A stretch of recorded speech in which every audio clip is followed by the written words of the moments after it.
Good morning. Morning. Morning. So early this year, Pastor Alex presented a challenge to the Board of Deacons. We had a request from a non-church member to baptize her grandchild. Her home church refused to perform the sacrament because the child's parents were not married.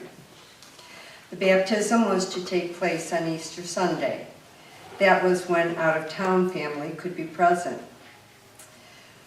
So our problem was the choir would be singing Easter Sunday, there would be communion, and then a baptism. This was going to be way more than an hour service. How would the congregation feel about that? Bottom line, our board was asked how we wanted to respond to this request.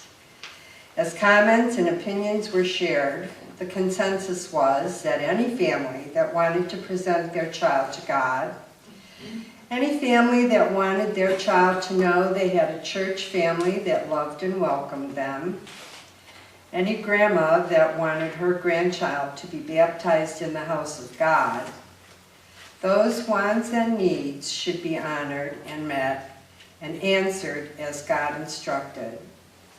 In Luke 18, Jesus says, "Let the children come to me and do not hinder them, for to such belongs the kingdom of God." How could there have been any other answer to our question? Yes, the baptism took place.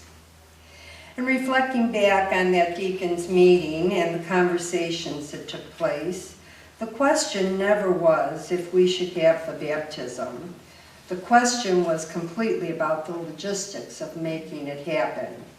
We were all focused on the job we are tasked with, doing the work of God by reaching out to the community. God is indeed still speaking, and this time he was speaking through this church. Amen.